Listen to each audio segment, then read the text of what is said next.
Pernambuco, vai fazer falta a política de Pernambuco. E sei que aí é inestimável, aí, incalculável aí a falta para a família, né? Mas eu peço que Deus conforte a todos e vida que segue, ele deixou um bom exemplo. É verdade. Então, vamos aqui, de fato, de direito, começar o nosso podcast.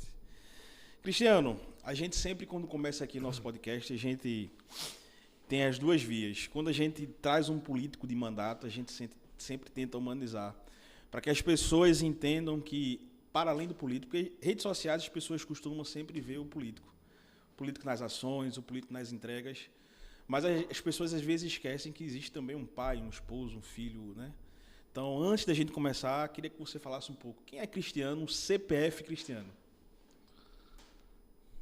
Eu te confesso, nem esperava que a gente começasse por aí, mas vai ser gratificante, é bom. Eu gosto muito do meu estado, gosto muito do sertão. Então, eu vivi minha infância da cidade para a zona rural, né, que meus avós têm sítios, e isso me ligou muito a muitos exemplos que vi de pessoas humildes do campo, principalmente meus avós, né? Então, eu carrego muito isso, esses princípios, esses ensinamentos das pessoas humildes. E hoje, casado, pai de 2 filhos, de Kaique, de Catarina, eu me considero uma pessoa feliz, porque eu tenho uma família que eu não tenho nada a reclamar, só a agradecer. Então, meus pais estão comigo também, vendo tudo que a gente está fazendo. Então, quando a gente tem filhos e tem pais, então a gente só tem a agradecer. E eu carrego muito esse ensinamento do meu pai, do meu avô.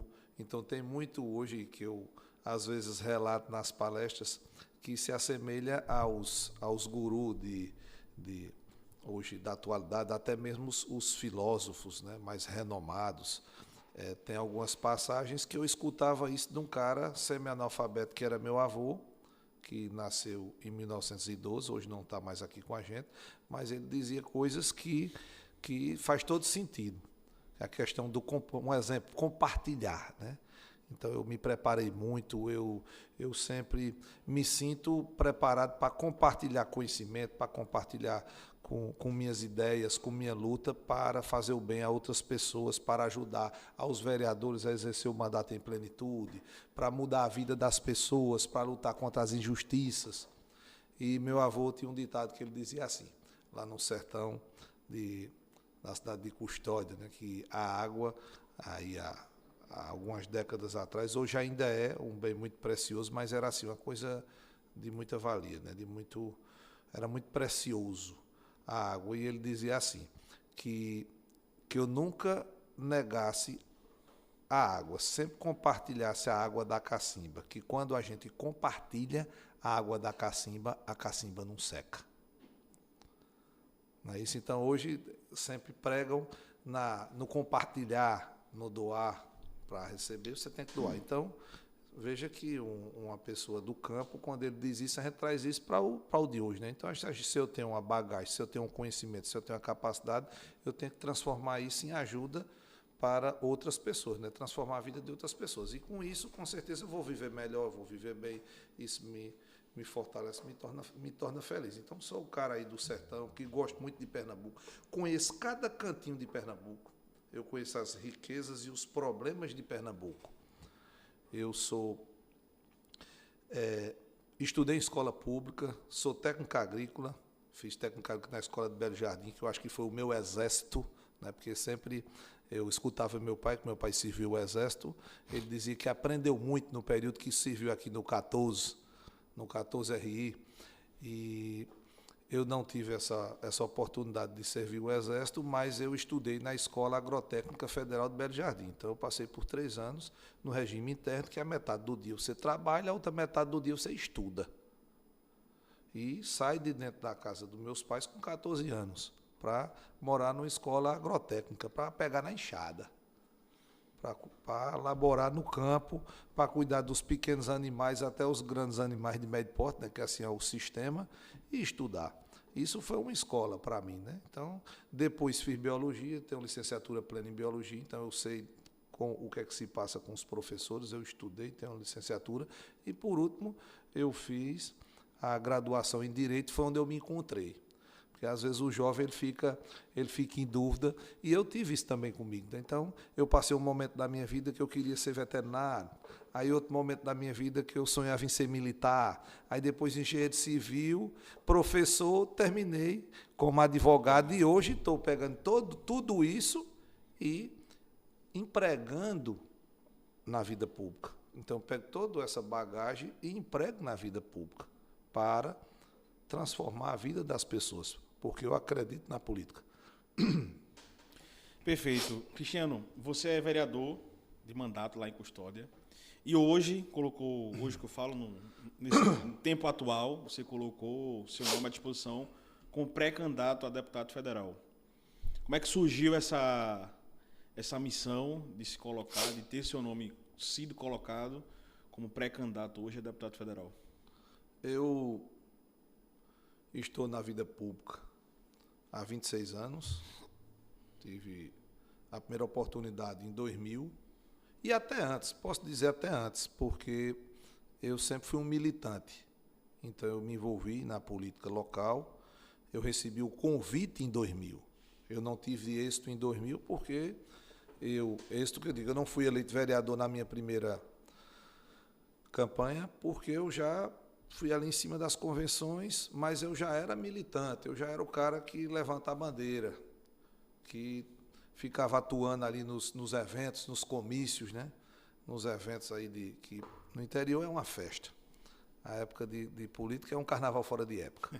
Mas a gente ficava ali atuando e sempre tive um lado partidário, a gente sempre acompanhou um determinado grupo na cidade. Depois esse grupo me convidou a receber o convite de João Bosco de Barros, que era vereador à época, e depois chegou a ser vice-prefeito, e era irmão do que foi prefeito, que foi deputado, que foi Luiz Epaminondas Filho. Então recebi o convite dele para se filiar ao partido, me filiei, e daí eu entrei na política em 2000. Então a gente tem uma trajetória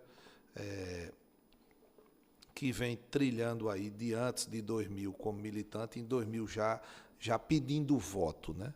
Já pedindo voto. E nisso, quando eu tive a oportunidade de ser secretário de governo, que eu não tive esse na primeira eleição, fui secretário de governo, depois tive esse em 2004, como vereador, fui presidente de Câmara, depois fui candidato a vice, não obtive êxito, aí passei um período sem mandato, depois voltei, e enquanto com mandato e nessa minha formação de advogado e também me especializei, né? Hoje eu sou especialista, sou pós-graduado em administração pública e direito legislativo.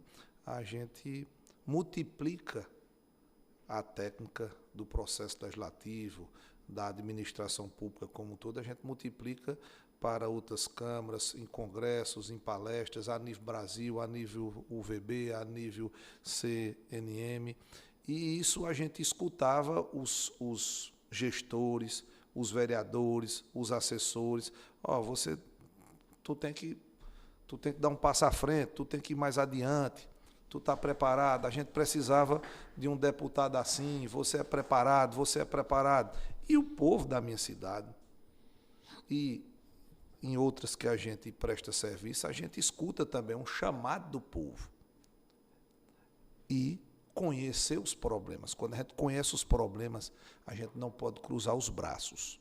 Já existe aí um ditado que o pensador escreveu que o mal só triunfa quando os bons cruzam os braços.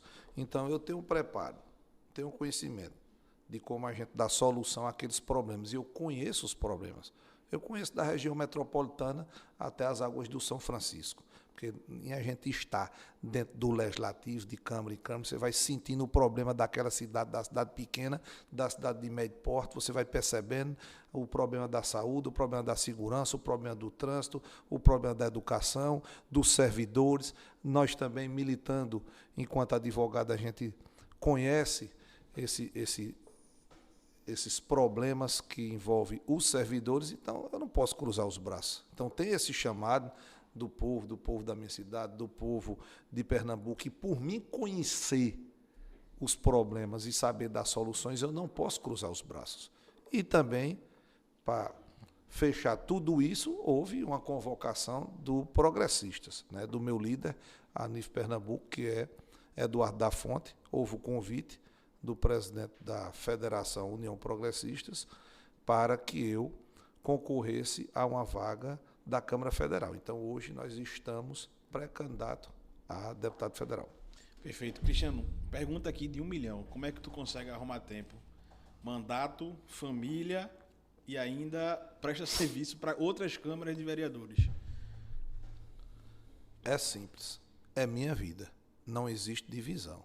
Não existe minha família, não existe eu prestar serviço a câmaras, que é o nosso nicho, o nicho do nosso escritório. O direito administrativo. Então, a nossa equipe presta serviço e eu circulo em Pernambuco todinho, e isso é prazeroso para mim. Eu sei que, de qualquer forma, sacrifica a família, porque eu não passo tanto tempo como gostaria ou deveria com os filhos, com a esposa em casa, ou até em descanso, mas eu gosto. Porque é preciso gostar do que faz. Quando você gosta do que faz, então veja, o problema que tem em Camaragibe se assemelha ao problema que tem em Lagoa Grande. Então a gente auxilia em um projeto que está tramitando em Camaragibe, que é semelhante ao que está sendo apresentado em Lagoa Grande. Os conflitos políticos e os problemas que tem em Arco Verde se assemelha aos problemas de Surubim. Os problemas de Custódia são parecidos com os problemas de Sertânia. Entendeu? Então, isso ajuda. Então, meio que se repete. Os problemas são semelhantes, as soluções também, os caminhos são semelhantes, então tudo se repete. Então, a gente vai orquestrando tudo isso. Então, mais um motivo da gente ir para casa, para o Congresso Nacional, a gente partir para uma casa maior, a gente contribuir no Congresso Nacional, contribuir na Câmara de Deputados, porque a gente já tem toda essa bagagem, tem esse conhecimento. Porque quando você vive de dentro, eu não estou falando, eu sempre estudei, sempre busquei conhecimento, me especializei, que gosto do conteúdo da administração pública, então eu sou fissurado em conhecimento. Recentemente fiz o curso do Renova, líder do Renova BR. Foi surreal. Eu que já tenho uma bagagem boa, mas acrescentou bastante, fez muita diferença e vai fazer na minha trajetória. E eu pego tudo isso aí e entendo que é chegada a hora da gente contribuir com esse preparo e esse conhecimento. Principalmente, eu te digo, que o que mais me motiva não é estar preparado, ter uma bagagem de conhecimento para realmente legislar e fiscalizar, é conhecer os problemas de Pernambuco. Eu conheço, eu não conheço de que estudei, que vi no blog, que li nos jornais, ouvi nas bancas da faculdade. Eu vivi e vivo na pele.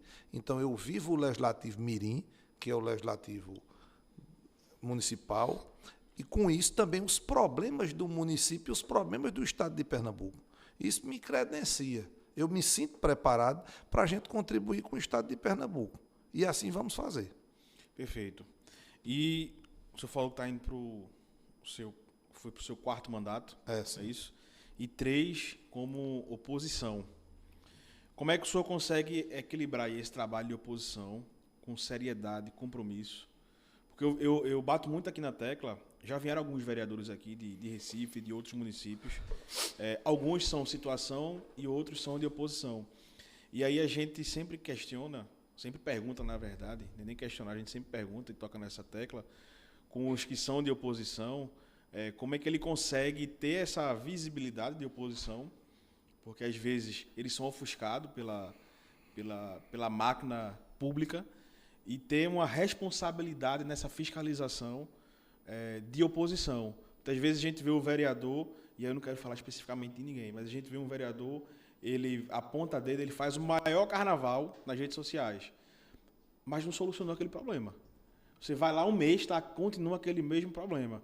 E aí eu vejo que é culpa da gestão, que não resolveu aquele problema, e tampouco aquele vereador de oposição está preocupado em resolver. Ele está preocupado mais no corte das redes sociais dele. E a gente vê isso Brasil afora. Como é que o senhor consegue fazer esse equilíbrio e fazer essa oposição com responsabilidade? Veja bem, você colocou 2 pontos. O parlamentar ele nem pode fazer estardalhaço, porque para ele fiscalizar, ele tem que ter ética e ser eficiente. Então tem que saber quem, como e o que fiscalizar. Então ele não pode expor pessoas, pessoas do povo, muito menos servidores. Então ele tem que saber fazer a fiscalização, repito, com ética e eficiência. Então não pode ter estardalhaço. Da mesma forma também, ele não pode confundir o mandato dele com o executivo. A gente tem que dividir. Infelizmente, nós temos um gargalo. Pouco se fala nisso, que a gente vai falar agora aqui. Temos um gargalo. Os parlamentares, muitos desconhecem a importância ou as suas funções típicas. E, consequentemente, a sociedade também. Ou seja, se ele não legislar nem fiscalizar, ele não foi parlamentar. Se ele não legislar e não fiscalizar, ele não fez o papel de vereador ou de deputado. Ele pode ter sido tudo. Ele pode ter sido auxiliar do secretário de obras. Ele pode ter sido o auxiliar do regulador da saúde. Ele pode ter sido o motorista da ambulância, menos parlamentar. Nada contra quem faz, desde que ele não se omita das suas funções enquanto parlamentar. Ele não pode deixar de fiscalizar ou de legislar, de trabalhar as leis orçamentárias, de apresentar projetos transformadores, de ler e melhorar ou corrigir os projetos que chegam do Executivo, porque ele está acompanhando uma máquina que vai abrir um barreiro, vai levar o combustível de uma máquina, ou ele vai fazer do seu carro particular o carro do TFD ou fazer, às vezes, da ambulância. Ele pode socorrer, ele pode prestar essa solidariedade como ser humano. Que a gente faz isso por vizinho, por familiar, por um amigo ou por uma pessoa do povo que a gente vai prestar um socorro. Beleza. Mas desde que isso não pode ser tratado como a sua atividade e você não deixe de fazer o seu papel enquanto legislador, inclusive isso que eu estou lhe dizendo, se for feito em período eleitoral, até crime é. Você nem pode fazer isso em período eleitoral. Então, respondendo objetivamente sua pergunta, ser oposição é fiscalizar e legislar, é ser parlamentar. Aí quem não faz, que fica fazendo às vezes de um auxiliar do executivo, ele não é parlamentar. Infelizmente, inclusive, eu já fiz isso de forma dura a alguns vereadores e dizendo, se você não fiscalizar e não legislar, você pode ter sido tudo, menos vereador. Isso é até duro, porque tem deles que acham que só tem uma forma de fazer política. Infelizmente, no nosso país, o sistema está impondo isso, que diz, não, lá em cima da hora, que em cima da hora é a eleição. Quando chegar no período eleitoral, isso aí que você está fazendo não vale nada. Depende. Vou dizer o porquê, tudo depende de você realmente fazer a sua função enquanto parlamentar. Aí o cara quer viver embaixo do guarda-chuva do executivo, porque ele está fazendo uma entrega. Ele está fazendo às vezes, então ele está entregando às vezes um material, uma carrada como chama lá no interior, uma carrada de areia, você está colocando um pipa d'água, você está equalizando uma ambulância ou fazendo do seu carro uma ambulância. Então, você está fazendo, às vezes, do executivo, e se você tiver uma estrutura indireta para fazer isso, exemplo, você está usando o seu carro, você está tendo um apoio financeiro do executivo para usar o seu carro para transportar ou para pagar X de medicamento na farmácia particular, de forma particular. Você falhou. Falhamos enquanto legislador. Falhamos. Porque quando falta medicamento na farmácia básica, quando falta ambulância, o legislativo falhou. Porque não é para fazermos do nosso carro uma ambulância, é para que não falte os serviços que a saúde deve prestar, o serviço público de saúde não deve ter essa falha. A assistência social deve fazer o seu papel, não é o vereador fazer o papel do assistente social. Entendeu? Então, a Secretaria de Obra, os projetos hídricos transformadores e que dê independência e que solucione de uma vez por todas, que elimine o carro-pipa, ele deve ser feito, deve ser colocado um dessalinisador, deve ser colocado um poço artesiano, para não precisar mais do poder público. Quem deve fazer isso é o Executivo. E o Executivo só tem condições de fazer isso quando você coloca no papel, no orçamento, consegue criar programas transformadores, colocar no PPA, na LDO e na LOA, esses projetos, essas ideias, pegar o projeto, pegar a demanda da sociedade, transformar em política pública e fazer com que isso realmente seja solucionado para que haja uma evolução. Se o parlamentar não fizer isso, ele não está fazendo. Então, ser parlamentar de oposição é fazer de fato as funções que é legislar e fiscalizar, é muito bom e é até fácil. Aí eu tenho um jargão, que eu digo, para exercer o mandato em plenitude, é necessário legislar, fiscalizar e comunicar. Por que a comunicação? Aí vamos lá. Aí vem aquele ditado que diz, não, mas no final a sociedade não vai entender o que você fez. Então você se comunicou ruim. Então é necessário hoje, mais do que nunca, porque a gente não consegue alcançar a todos, a comunicação. A comunicação de forma prévia, porque você só vai construir um projeto de lei como deve ser feito. Você vai colocar o problema que você escuta, o que chega até você não precisa procurar. Eu digo aos parlamentares, não vá pesquisar aí no Google, não. Não pesquise, não. Que o problema bate na porta. O problema existe na sua rua, no seu bairro, na sua cidade, no seu estado. Então, diante desse desafio do meu estado, o que é que eu vou apresentar? Qual é o projeto que eu vou apresentar para sanar esse problema? Então, não precisa eu pesquisar no Google. O problema chega até a gente. Então, isso aí é a teoria tridimensional do direito. Fato, valor e norma. Então, primeiro vem o problema, então o valor que a sociedade dá, então qual é a minha capacidade de transformar isso num projeto de lei, numa norma. Então, fato, valor e norma. Isso é uma teoria tridimensional de Miguel Reale.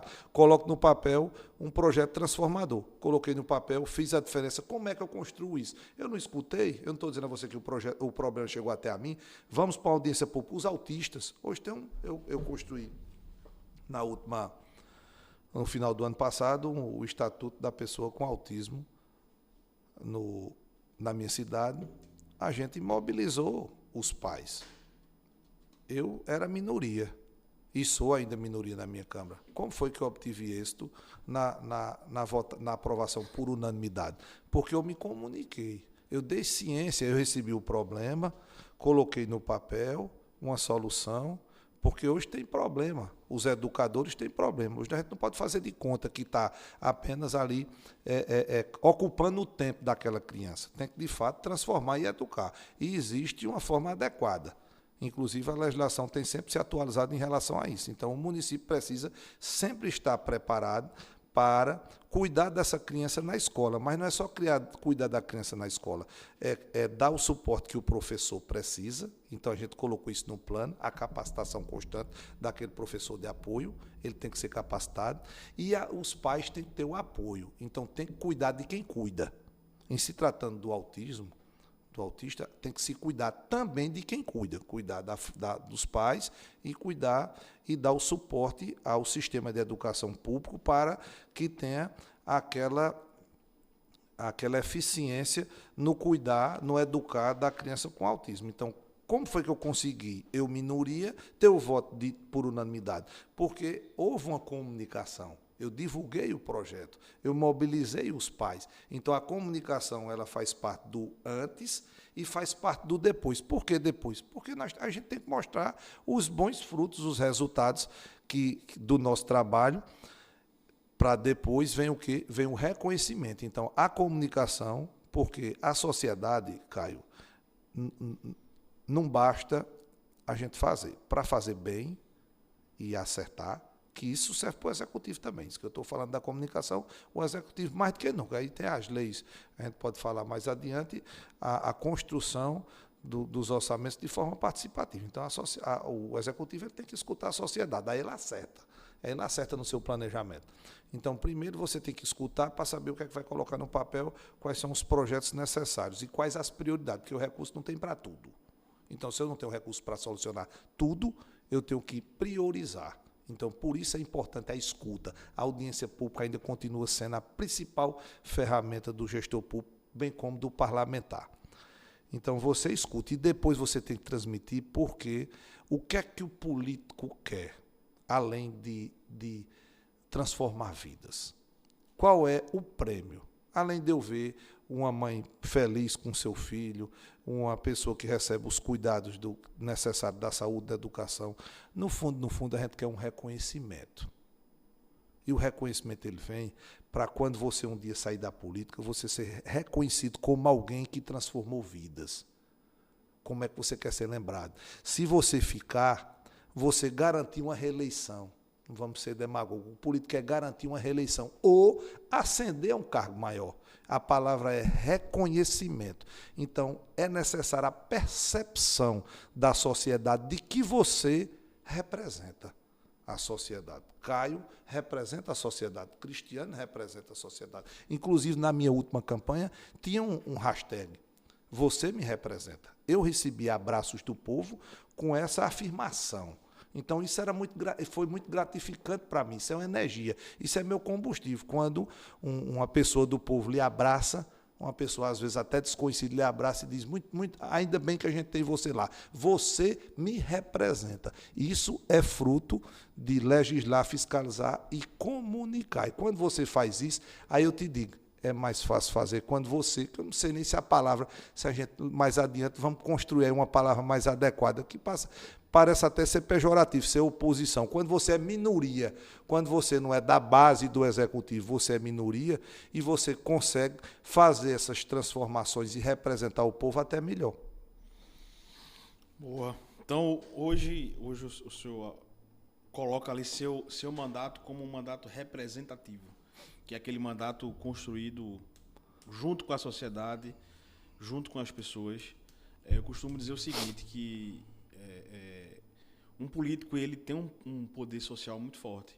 E o vereador ele é a ponta dessa transformação social.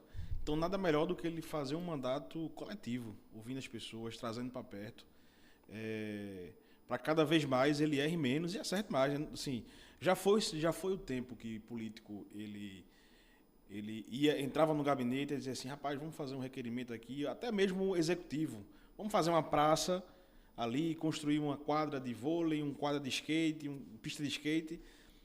E será que as pessoas ali querem aquela quadra para andar de skate? Às vezes aquelas pessoas ali tem menino que gosta de jogar basquete, né? Então, quando ele não tem esse poder participativo, assim, a efetividade foi quase nula, né? Pode falar. A gente defende, para você defender a pauta correta, a prioridade, você pontuar o que é prioridade, é preciso ouvir. Então, de novo, bater na mesma tecla. É muito importante a audiência pública, é muito importante você ouvir as pessoas. Então, Cristiano é o mesmo Cristiano, estando aqui na capital ou estando no assentamento Jaramataia, em Custódia, na zona rural de Custódia, com o pequeno produtor rural. Então, eu sou a mesma pessoa, então eu fico sempre buscando aprender o que é que aquilo está me ensinando, o que é que eu posso fazer por aquilo. Então, a gente transita, eu estou escutando o produtor de gesso lá de Trindade, eu estou escutando aqui o sulanqueiro de Santa Cruz, o avicultor de São José do Egito ou de São Bento do Una.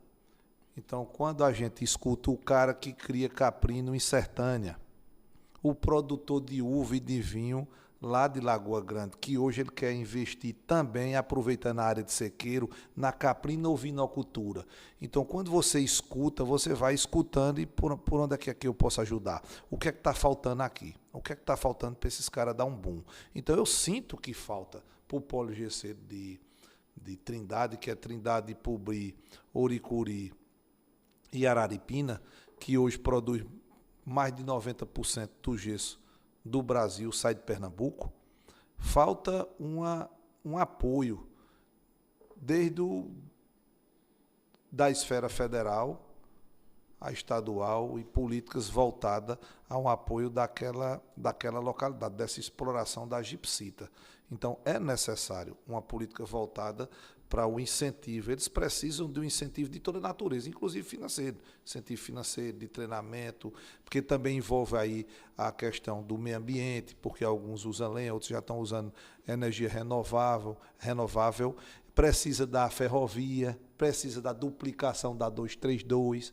Aí eu estou botando o gesso, mas entra de tudo aí, a avicultura, o transporte de grão, o transporte até da fruticultura e de tudo que é produzido em Pernambuco. Pernambuco tem hoje, a 232, um exemplo, ela é uma artéria importantíssima aí do transporte, só tem até São Caetano. Seria, no mínimo, necessário a gente levar essa duplicação. Não se pode pensar em Pernambuco se não levar essa duplicação até Serra Talhada, até o quilômetro 415, que é aí Serra Talhada. Então, você levar de São Caetano, que depois de São Caetano a gente vem aí Itacaimbó, Sanharó, Belo Jardim, Pesqueira, Arco Verde, Custódia, Serra Talhada. Então, a gente tem que levar isso a Serra Talhada. Da mesma forma, fazer a ferrovia. Então, vamos desobstruir. As coisas vão começar a fluir.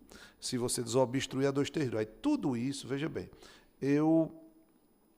em ser vereador, e a gente ser vereador, eu acho que o que eu vou dizer agora pode ser que nunca se concretize, mas assim, qualquer outro cargo, se você for governador, deveria um dia ter sido vereador. Deveria ter sido vereador. Se for presidente da República, ele tinha que ser um dia vereador. Porque o vereador, o dia a dia do Legislativo Municipal ensina demais. Ele ensina demais, ele forja. O homem público é forjado no Legislativo Municipal. Então, qualquer gestor de qualquer esfera.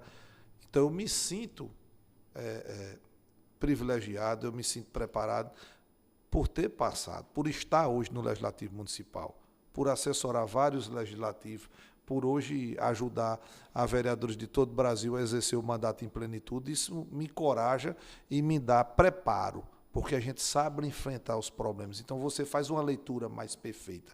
Aí, eu talvez estendi aqui mais minha fala, mas o seguinte, na hora que você escuta, veja, isso acontece muito com o executivo, mas o parlamento, ele também tem a função de assessoramento.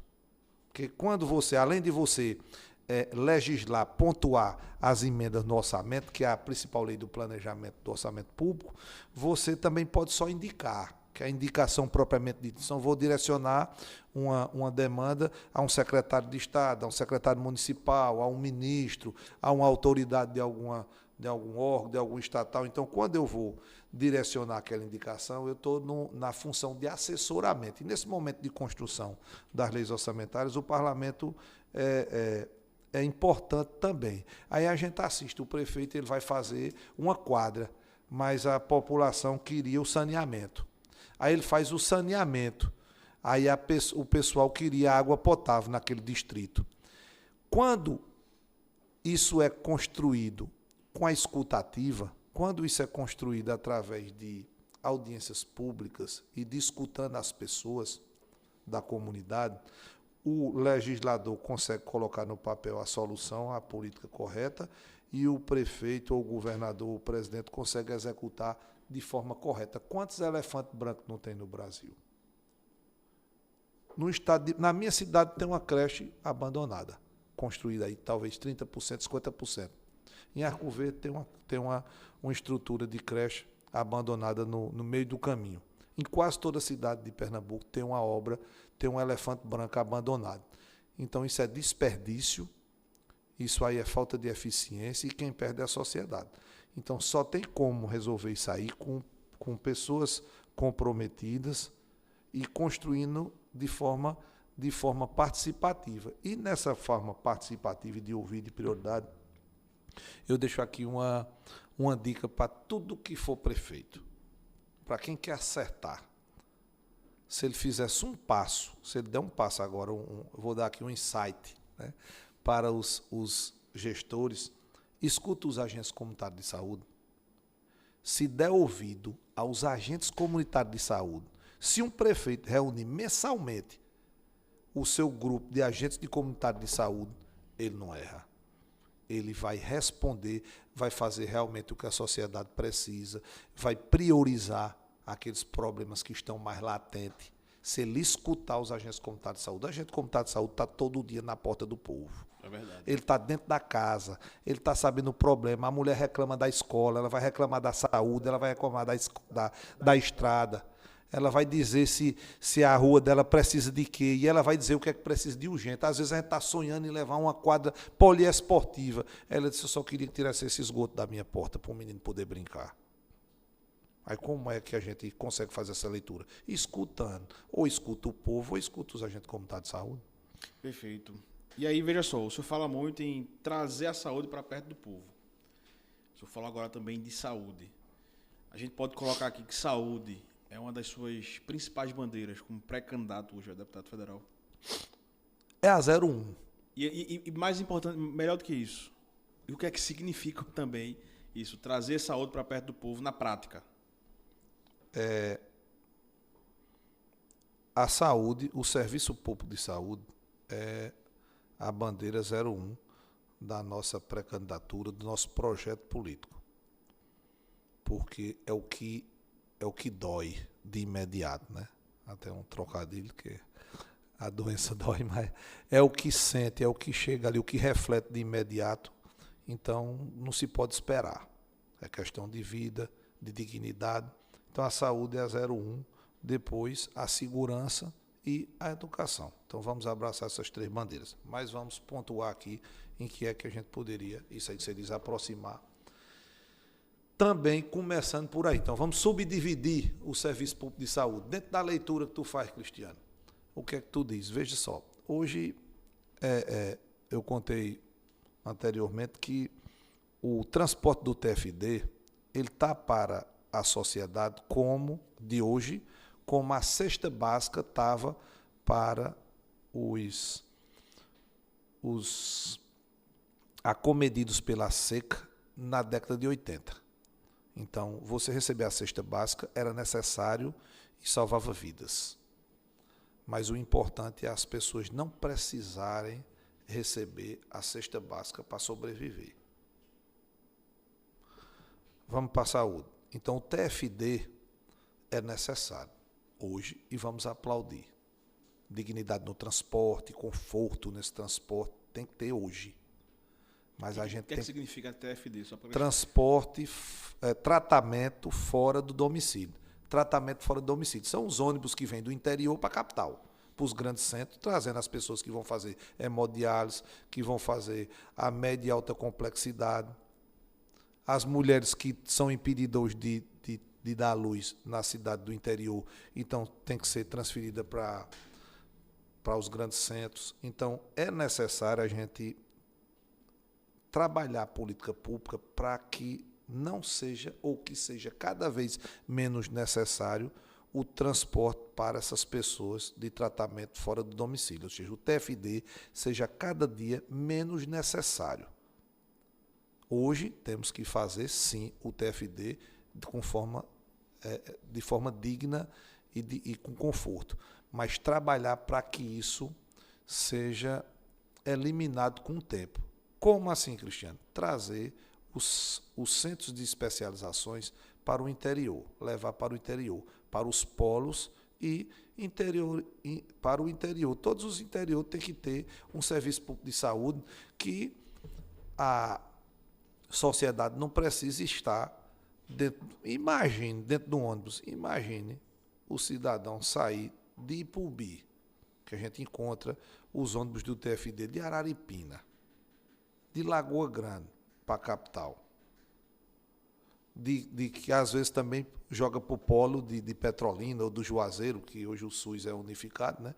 Então, às vezes joga para o Juazeiro, o exemplo até, mas a gente percebe aqui na capital ônibus de Ipubi e de Trindade e de Araripina, que é lá no extremo, lá no sertão do Araripe.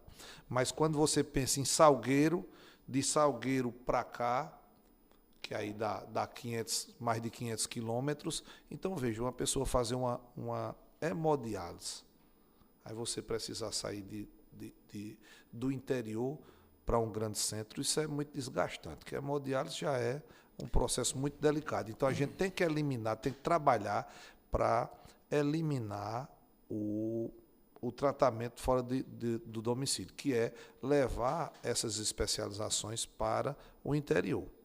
É necessário, na saúde, é necessário que haja investimento nesse sentido. Perfeito. Renan tinha colocado aqui umas... Tem pergunta no chat, Renan? Olha aí, ó. Fire Mari, futuro deputado federal de Pernambuco. Cícero Roberto, Palminhas, descomplicando o tráfego pago. Cristiano fala o que realmente vive na prática. LPE, rapaz, difícil. Grande referência. Nicolas, o que mais te preocupa quando visita os municípios do interior? Olha, grande pergunta de Nicolas. O que é que mais te preocupa quando tu visita? Justo o seguinte, por que a gente está pontuando? Porque pontuo a saúde e a segurança e a educação, porque são os problemas latentes. Então, percebemos que a sociedade ela clama por um serviço público de saúde de qualidade e segurança da mesma forma, porque as tragédias estão acontecendo, a violência está acontecendo e tem soluções, todas essas duas áreas, elas têm várias soluções a ser implantadas, algumas até simples. A exemplo da segurança, a integração das polícias. Hoje, agora recente, tem um problema na minha cidade, assim, eu conto de fatos que acontecem no dia a dia. Agora, o último, pronto, uma pessoa desapareceu. Então, o boletim da civil é de um jeito, o boletim na militar é de outro jeito, no corpo de bombeiro é de outra forma. Então, é preciso. Hoje já avançou muito. Nessas duas últimas décadas, avançamos bastante. Mas é preciso mais. Aí é preciso integrar com a Guarda Municipal. É preciso o trânsito tal caótico. Então, é preciso toda essa força de segurança estar integrada. E uma ideia, um projeto simples, a iluminação.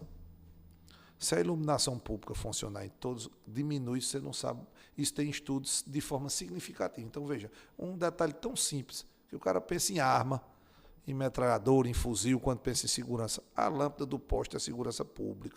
A lâmpada do poste é segurança pública. E tem que ter integração não só com as forças policiais, mas com a sociedade.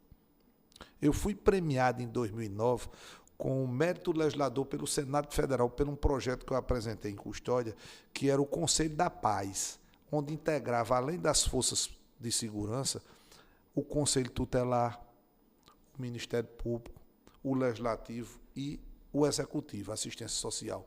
Então se conversava, a comunicação aí era tudo, porque aí se identificava os pontos de droga, aquelas crianças que estavam em vulnerabilidade, aquilo que surgia na educação, porque dentro da sala de aula tem sinais, dentro do posto de saúde tem sinais de violência, de uma possível tragédia familiar, de um feminicídio, de um ponto de droga, de uma criança que está se desviando. Então, quando há essa integração, e fomos premiados com o mérito legislador em 2009 por um projeto que eu apresentei em Custódia, e isso houve uma campanha à época, e era 3 por Pernambuco, por estado, todas as câmaras mandavam vários projetos, eu me recordo disso. Em Pernambuco foi premiado Jarbas Vasconcelos, que poderia em todas as esferas, mas nem os deputados foram premiados. Eu me recordo. Foi Jarbas, não sei se Jarbas estava como deputado, era senador na época, em 2009. Foi Jarbas, pronto, então ele foi como senador. Meu projeto de custódia da segurança e um projeto de Petrolina, de um vereador de Petrolina, que eu não me recordo o nome, sobre a municipalização do trânsito. Foram os 3 projetos premiados a nível Brasil, pelo Senado Federal. Então, isso é um exemplo bom, que deve ser multiplicado. E hoje, inclusive, está deixando a desejar até na minha cidade. Falta essa interação. O poder público tem que fazer funcionar, tem que conversar. Então, os conselhos têm que conversar. O conselho, que é um importante controle social. Então, a educação tem que conversar com a assistência assistência tem que conversar com o conselho conversar com as polícias, o Ministério Público e o Judiciário dão um suporte, todo mundo integra. Na época, eu me recordo aí em 2009, 2008, 2009, existia inclusive um acirramento que, graças a Deus, isso não existe mais. A Polícia Civil e a Polícia Militar, eles eram... Cada um do seu quadrado. Era estranho. Havia aí um estranhamento. Inclusive, foi uma das coisas que mais me incentivou esse projeto, foi colocar tudo para conversar. E ficou em custódia, foi uma maravilha. Então, a Polícia Militar de custódia, eu acho que até isso aí ajudou no desenvolvimento lá do BEP, né, que antes era a CIOSAC, que é em custódia, né, a Companhia Especializada, e hoje é BEP. Enfim, então são essas ideias. Aí, então, veja, para finalizar as bandeiras. Saúde, tem N ideias da saúde. Tem que se investir, tem que se trabalhar essas políticas públicas de forma mais eficiente lá no Congresso para direcionar recursos, dinheiros, as emendas, levar aí os equipamentos de radiologia, de diálise e especialidades, bem como para a segurança fazer essas... Eu pontuei aqui 2, 3 ideias. Mas veja, a sociedade não sente tanto, mas eu tenho obrigação de defender a educação.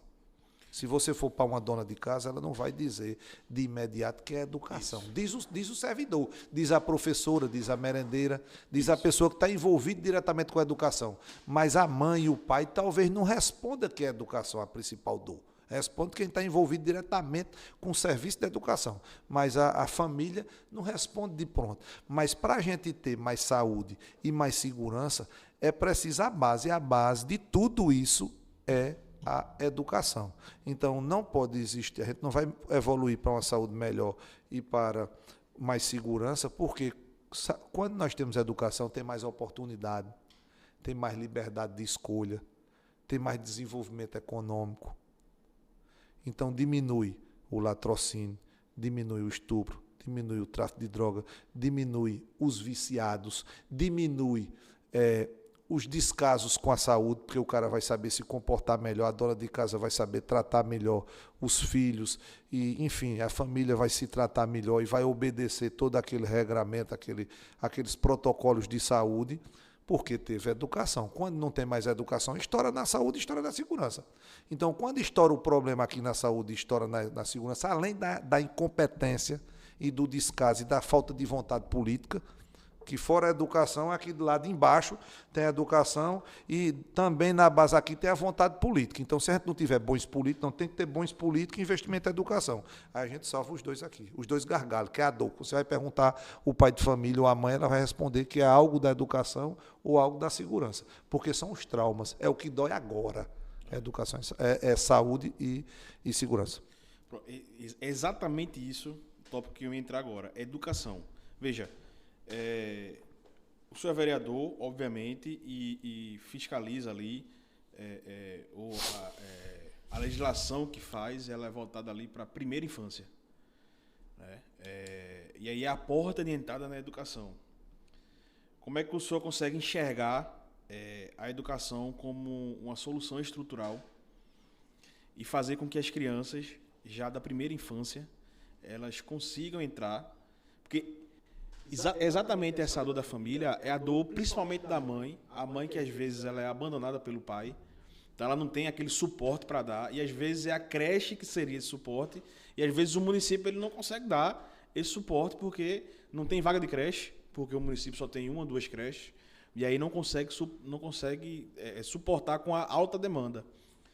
Como é que, enquanto vereador e conseguindo ir para Brasília, como é que o senhor vai conseguir a dor que o senhor vê que passa as crianças da primeira infância enquanto vereador, e qual é a solução que o senhor pretende adotar lá em Brasília para que essa realidade da primeira infância ela consiga ser transformada, para que cada vez mais as crianças tenham uma base para conseguir ir para o ensino fundamental, o ensino médio, e aí sim conseguir ir para uma faculdade e ter o seu estudo para conseguir a gente transformar, de fato, essas pessoas, a gente conseguir diminuir aí, como o senhor falou, violência, a saúde pública e tantos outros tópicos da sociedade que são altamente afetadas pela educação.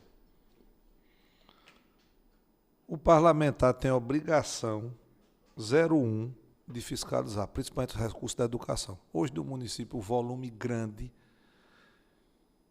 de recursos que entra no município é voltado para a educação. A maior folha do Estado e do município é da educação. E é preciso fiscalizar. Em uma palavra aí, o que é que você pode ajudar? Tem que fiscalizar. Então, fazer com que haja transparência e o parlamentar fiscalizar vai vacinar contra a corrupção. Eu sempre trago isso comigo, que transparência e fiscalização são as vacinas contra a corrupção. Então, o parlamentar tem que trabalhar para que isso exista, a fiscalização e a transparência. Então, combatendo a corrupção, o dinheiro vai ser mais bem empregado. Aí vamos para a prática. É preciso de mais vaga. Então, é preciso o dinheiro render para poder aumentar o número de vagas. Hoje, a nível de Estado, tem avançado bastante.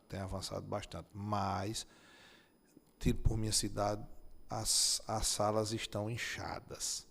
É superlotada a sala, então carece de vagas. É bom, sinal que tem muito aluno, né? Sinal que tem muita procura. Então, e a população está crescendo também, né? Então, tem muita procura. Então, temos que ampliar o número de vagas, porque está sendo desconfortável e às vezes até insalubre. A nível municipal mesmo tem escola lá que é insalubre, porque a temperatura, a criança não pode aprender. Isso no sertão, estou falando do sertão. Então, é necessário ampliar o número de vagas. Essa questão da fiscalização tem que haver todo um trabalho aí para que haja também um controle social efetivo, porque hoje existe o Conselho do Fundeb, o Conselho da Merenda. Então, esses conselhos precisam de fato atuar. E só quem vai fazer eles funcionar é o Legislativo. O Legislativo tem que provocar para que eles funcionem, porque é muito cômodo para o Executivo, o Legislativo não fazer sua parte, consequentemente, os conselhos de controle social também não fazem. Então, quem vai ter que puxar essa trilha será o legislador, será o deputado ou o vereador. E tem que se investir na qualidade do ensino, que passa por a valorização do servidor. Não tem, você pode ter a escola mais bonita e ela com o equipamento mais moderno que você possa pensar. Se não tiver servidor suficiente, se não tiver professor capacitado, se não tiver professores, inclusive, efetivos e valorizados, a gente não tem uma educação de qualidade. Então, hoje, depois de fiscalizar, eu digo, vamos valorizar o professor. Aí, veja, é um descaso ser preciso o STF decidir que todos os professores devem ganhar o piso. O piso já não é lá grande coisa, o piso dos professores. O piso salarial dos professores já não pode se aplaudir, porque ele merecia muito mais. Mas ser necessário o STF intervir para que todos os municípios, todos os professores, sejam efetivos ou contratados, recebam ou tenham direito a receber o piso, a gente está com um problema sério. O sistema adoeceu. Porque o STF é guardião da Constituição. Quem deve fazer esse papel aí é o legislador. Então, quando o STF está ocupando espaço, então, se a legislação não está clara, se a legislação é omissa, o parlamento foi omisso. Se o parlamento está omisso, os deputados não estão fazendo seu papel. Que se respeite as raras exceções. Mas o problema é porque o parlamento não faz seu papel. O STF está se apropriando das funções do parlamento. Isso é grave. É uma doença que está prejudicando a nossa República. O parlamento se omite porque os deputados, repito de novo, porque tem que respeitar que tem muito nome bom, tem bons parlamentares. Mas a grande maioria só quer abraçar pautas populistas. Então, eu vou abraçar uma pauta que é popular, que vai dar like. Mas os problemas sérios, o deputado se omite, não quer enfrentar. E dizer, um presidente do Senado, dizer que algumas pautas vão quebrar o município, quebrar o país, a exemplo, vou dizer, o a valorização, os direitos dos agentes comunitários de saúde, bato nessa tecla de novo, também o piso dos professores. Não quebra, não. O problema está nos super salários do judiciário. Se vão me bloquear ou não vão me bloquear, mas eu tenho que falar a verdade, tenho que ter coragem. E coragem é uma palavra de ordem para mim. Então, o STF está se excedendo nas funções porque o parlamento está sendo omisso. E o parlamento está sendo omisso, inclusive, atribuindo problema onde não tem. Está atribuindo problema onde não tem. Se a gente combater a corrupção, sobra mais dinheiro na máquina pública. Se você regular o super salário do judiciário, aí você bater no piso dos agentes comunitários de saúde, dos professores, ou nos demais direitos dos agentes comunitários de saúde, porque vai quebrar o município, ou quebrar a máquina pública, eu acredito que aí está tendo um desencontro. Então, para isso é preciso, repito de novo, fiscalizar, valorizar o professor e que todo mundo receba a valorização por igual, independente de ser efetiva. E por que se paga menor aos contratados? Porque se multiplica. Então, uma prefeitura que tinha necessidade de 500 professores, ele vai pagar um subsalário, que hoje tem municípios que não recebem sequer um salário mínimo, porque paga por hora, paga por isso, então tem desconto, não recebe recesso. É um Deus nos acuda. Os professores hoje de interior, de cidade pequena, a exemplo da minha e de outras que a gente circula. Então, onde 500 dava conta, eles colocam 1.500 contratados, triplica. E o professor não vai ter estímulo, a gente não vai ter o desempenho que deveria. E o que é mais grave, o não contratado, o não efetivo, ele fica a sabor da política. Então, o problema mais sério do grande número de contratos por excepcional interesse público é porque esse pessoal, eles ficam vulneráveis ao sabor da política. Quando a gente efetiva os nossos jovens são estudiosos. Então, eles não podem ser levados a viver numa zona de conforto para receber menos de um salário mínimo e achar que isso é digno, ou que estão fazendo educação com isso. Então, é necessário aí fazer concurso público urgente. Então, tem que ter uma legislação que obrigue que seja mais rígida em relação à contratação por excepcional interesse público. A excepcionalidade ela não pode ser repetida por uma década. A excepcionalidade precisou, se não tiver professor, ter mais alunos, se não tiver professor, não pode ter sala de aula. Então, não dá tempo de contratar por concurso público, a gente contrata por excepcional interesse público. Mas e o ano que vem? Eu não vou me planejar, não? Por que eu não faço esse ano, que no próximo ano eu não vou ter mais o contrato por excepcional interesse público? Então, o contratado por excepcional interesse público, ele deve ser o mínimo. Ele deve ser reduzido ao mínimo de fato, a excepcionalidade. Isso é preciso uma legislação mais dura, para que tenha mais facilidade para as pessoas serem efetivadas. E efetivando, inclusive, aí já vou para outro tema, efetivando mais servidores, que hoje está todo mundo da educação, na grande maioria, tido também por as cidades do interior, estão entrando para a inatividade, estão se aposentando. E quem ajuda, isso é um sistema colaborativo, quem ajuda a pagar o inativo são os ativos. Então não vai ficar mais ninguém na ativa, vai ficar a maioria na inatividade. Então quem é que vai bancar? Então vai ter que ser feito aporte, não vai ter os ativos para contribuir com o ativo. Então é necessário efetivar professores. Na educação, a valorização passa pelo salário digno, para todos sem distinção, efetivar. E que o parlamento faça seu papel, que fiscaliza. Perfeito. Veja, o Brasil ele tem um grande problema. Ele é um país que menos alfabetiza. Ele não é o que menos, mas é um dos que menos ele alfabetiza. E é também um dos que mais tem analfabeto funcional. E tudo isso ele passa pela educação da primeira infância. Quando a gente vai para a educação de ensino médio, o Brasil também é um dos países que mais tem jovens fora da escola.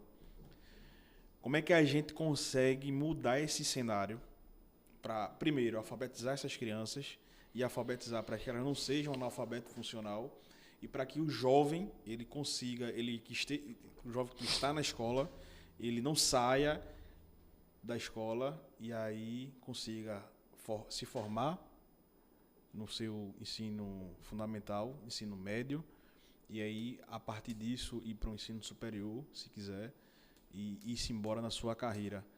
Como é que a gente consegue mudar esse cenário do Brasil, que hoje é tão alarmante para as nossas crianças e os nossos jovens? Consequência da ineficiência da educação. Então, isso é um reflexo. A gente está colhendo a ineficiência de ontem e, no futuro, a gente vai colher a possível ineficiência de hoje. Então, é preciso tudo isso que eu lhe disse, que haja fiscalização, que haja valorização do profissional, que efetive, que tenha uma legislação mais rígida e, principalmente, que haja o controle social e que o legislador faça seu papel. Mas vamos lá. Existe hoje uma coisa muito grave. Não posso generalizar, mas tem alguns municípios que maqueiam os índices. Isso é muito grave. Então, é mais um problema. Então, a cidade tal evoluiu, está com o índice de educação, todo mundo sendo premiado. Há um flagrante, aí está explícito a maquiagem dos índices da educação. Isso virou uma febre. São raras as exceções. Então, a gente está vivendo uma fantasia. Isso vai sequelar. Lá na frente vai sequelar. Porque você está errado e não está sendo feita a leitura de que está errado. Então, a política precisa ser mudada. A política pública de educação precisa ser mudada e esses índices eles não estão ajudando. Essas métricas elas não estão ajudando. Por quê? Porque elas não são reais. Então, essas métricas, não estou batendo aqui em município X nem do Estado. Isso é de forma generalizada. E muitas vezes o gestor, o dono da caneta, né, o prefeito, o governador, ele não está diretamente ligado a isso aí. Porque isso tudo é uma consequência desse sistema desorganizado. Isso não é uma particularidade só de Pernambuco, né? O Brasil afora, infelizmente. Então, primeiro, nós temos que ter essa maquiagem. Segundo, todos os jovens, desde quando, aí é uma questão curricular, de construção do plano de educação, que eu não vou entrar nesse detalhe, em que momento é que a gente introduzir. Hoje precisa se introduzir urgente a educação financeira. Precisa se introduzir urgente a educação financeira. Cadeiras, né, disciplinas de educação financeira. Eu estudei OSPB e Moral e Cívica. Tinha umas cadeiras que ensinava aí ensinava como é que funciona o nosso sistema político, como é que funciona a nossa república, como é que funciona a coisa pública. Então, é preciso voltar essas cadeiras com outro nome, com o mesmo nome. Então, tem pessoas aí que viveram aí a década de 80 a 90, eles ainda pegaram essas disciplinas, repita aí, OSPB, Moral e Cívica. Então, é preciso introduzir isso para a gente colher. Infelizmente, Caio, a providência tem que ser hoje. Tem que ser feito boas escolhas para compor o parlamento agora em 2026, mas a gente vai colher esse resultado a médio e longo prazo de pessoas que sejam comprometidos com a educação de fato, não só de maquiagem, porque vamos premiar A e B, então fica induzindo a essas maquiagens. Então vamos tratar a educação como uma coisa séria, né? Pegar o problema por a raiz, que a gente vai colher esses frutos lá na frente. Pois é, eu acho que falta muito isso, sabe? Essa vontade dos políticos de querer enfrentar isso com seriedade, porque, de fato, é algo que, às vezes, você vai tratar isso hoje e não vai colher isso hoje, não.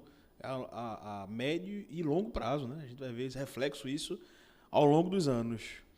Mas, Cristiano, a gente começa ali a acompanhar e percebe que você tem defendido muito a causa do autismo.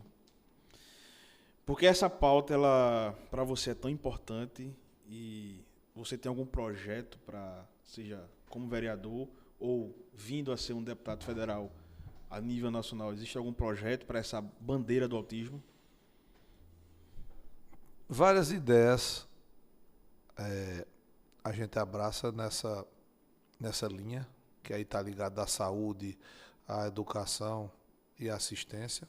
Então é necessário ter uma estrutura para cuidar de quem cuida, que são dos professores, especialistas nessa área, né? Os cuidadores, os professores, os pais, né? A mãe precisa ter um acompanhamento, precisa ter um tratamento diferenciado na legislação trabalhista, no acompanhamento pelo poder público. É preciso o serviço de saúde e de educação ser adaptado, que a gente, infelizmente, tem um número gritante que aumenta a cada ano. Primeiro porque há um diagnóstico mais preciso, então antes eu acredito que já existia, não tinha um diagnóstico, mas também a gente percebe que daquelas situações, daquelas aferições mais severas, a gente vê que há um grande número também.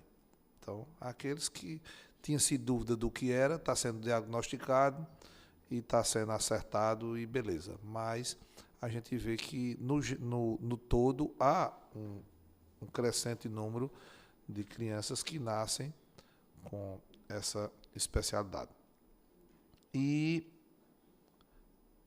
as Casas Azuis, que é um projeto hoje, inclusive, abraçado pelo nosso líder, Eduardo da Fonte, que tem incentivado bastante e eu defendo também e abraço também. Então, as Casas Azuis, os projetos, seja que nome for, Casa Azul, Universo do Autista, como eu visitei em Toritama, e é exemplo para todo Pernambuco, o Universo Autista em Toritama. Então, a casa equipada, o consultório odontológico preparado para as crianças, tem uma sala que ele chama a sala da formiguinha, que é o local onde as crianças tomam o medicamento ou a vacina. Então é tudo bem humanizado, tudo com carinho, tudo bem feito. Então isso é um exemplo a ser multiplicado. Então é necessário que todas as cidades tenham uma estrutura, um equipamento desse. Então ter um apoio para as crianças com autismo. É preciso que o serviço de educação seja efetivado. Hoje já tem legislação razoável. É preciso melhorar mais a legislação e que isso seja efetivado. De novo, tem que haver fiscalização para que seja efetivado esses avanços do serviço de educação. E na saúde não poderia ser diferente. E a assistência tem que cuidar É necessário que a assistência realmente dê esse apoio às famílias, porque não é fácil. Tem mãe que tem mais de um. Então, se numa família uma senhora ela tem mais de um filho com essa especialidade, como é que é a vida dela? Como é que ela vai poder produzir? Ela vai poder trabalhar? Como é o apoio? Então, tem que ter toda uma rede voltada a isso. Eu me preocupo muito, porque eu vejo pessoas da família que têm um problema e isso sensibiliza, independente de ter as pessoas próximas. A gente, enquanto ser humano, nós devemos priorizar essa área, porque eles estão precisando de socorro. Então, é uma área dos autistas que precisa. Então, existe muito preconceito, existe aí bullying, preconceito com os pais. Se chegar em um ambiente, em um hotel, em um restaurante, em um local público, eles são hostilizados, são tratados diferente, no transporte também. Então, toda a sociedade é preciso ser redesenhada para essa nossa realidade. Então, o mundo deles não é um mundo errado. Eles talvez sejam até mais evoluídos, e são, em algumas áreas, são mais evoluídos do que a gente. Então, não vamos discutir o que está mais ou menos, o que é normal, o que não é. Então, é preciso a gente se adaptar a essa realidade que está aí.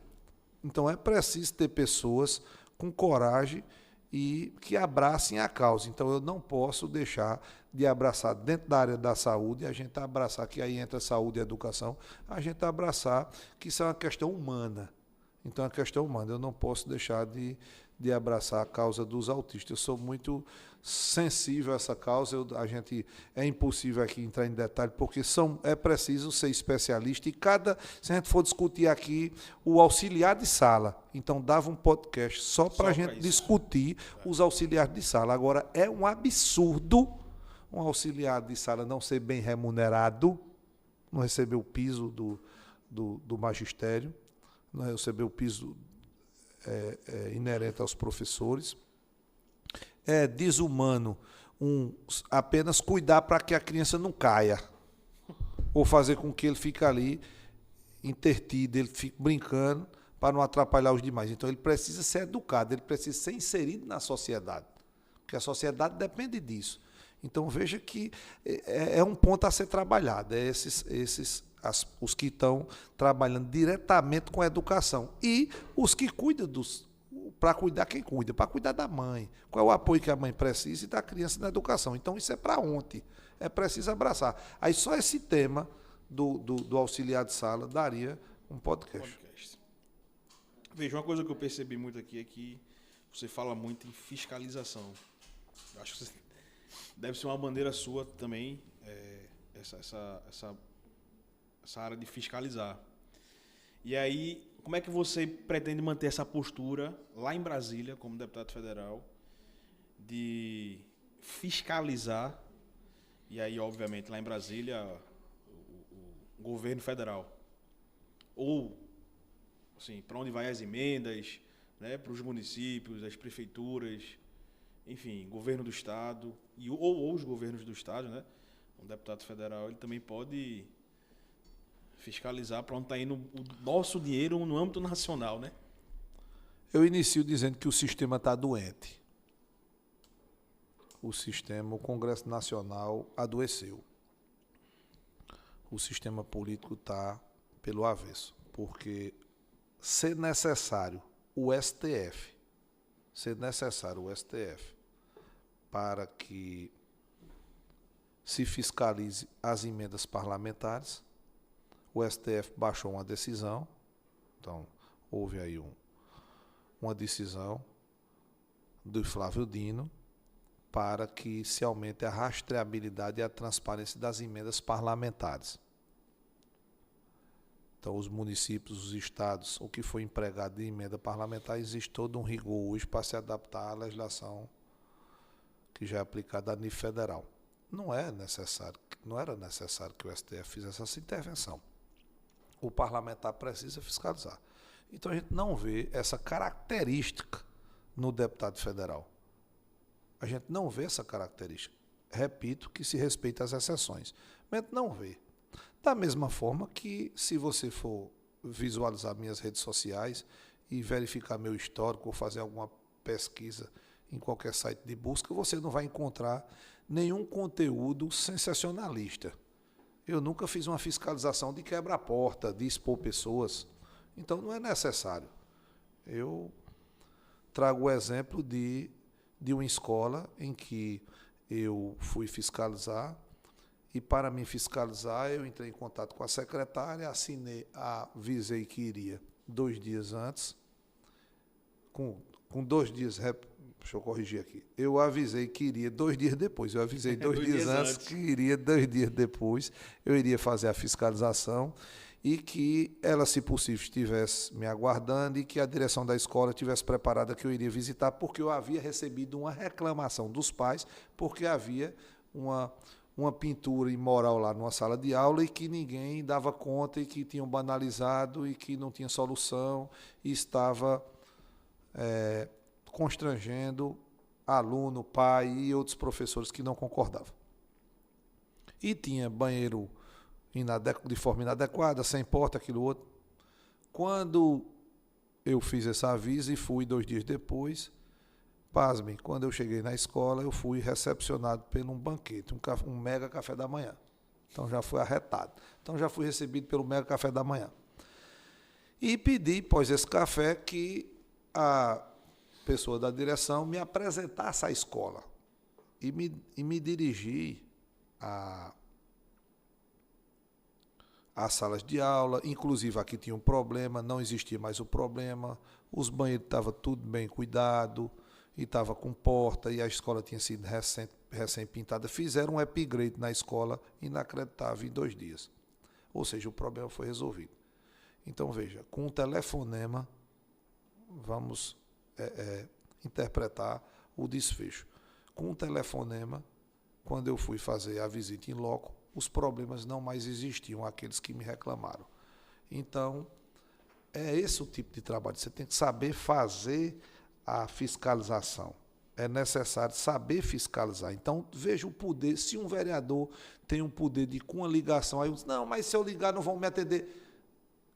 Por isso que tem que ter pessoas preparadas, pessoas que saibam dialogar, que estejam preparadas para estar investido, seja para vereador, para deputado estadual, para deputado federal. É preciso ter pessoas preparadas. Porque da mesma forma que eu consegui, fui recepcionado e o desfecho foi positivo, isso acontece a nível estadual e vai acontecer a nível federal. Imagine você, um deputado federal, comunicando que vai fazer uma visita a um órgão, a um determinado órgão. Você acha que ele vai ser hostilizado, que ele não vai ser recebido? Vai sim. Agora, tem que haver um protocolo. Se for uma obra, tem um protocolo. Se for uma unidade de saúde, tem um protocolo. Se for uma unidade de educação, tem um protocolo. Seja para onde for a fiscalização, volto a dizer, tem o que, como e quem vai fiscalizar. Existe um protocolo a ser obedecido e quando você sabe exercer essa função, vai ter um bom fruto. Então, é preciso o parlamentar, ele está capaz de fazer essa fiscalização. E nisso aqui me surgiu agora, não deixa de ser fiscalização, da saúde, uma história que me emocionou muito à época e eu consegui, também com a postagem e ligando para as pessoas da saúde, que faziam a gestão da saúde, resolver um problema. Eu vinha chegando de viagem, já altas horas da noite, acredita aí que entre 11 e 12 horas da noite, e tinha na porta da Secretaria de Saúde da minha cidade, havia aí uma dúzia de pessoas dormindo, enrolado em cobertor, na calçada da Secretaria de Saúde. E entre as pessoas existia ali 3 ou 4 cachorros de rua, os cães de rua, os caramelos da vida, que estavam entre as pessoas. Eu pedi que as pessoas protegessem o rosto, que eu ia fazer uma imagem, que eu não ia cruzar os braços para aquela situação. E eu fiz uma fotografia, fiz uma postagem e depois liguei, falei isso na tribuna, liguei para o pessoal da direção, da secretaria, e com esse movimento que eu fiz, que isso era, pasme, para...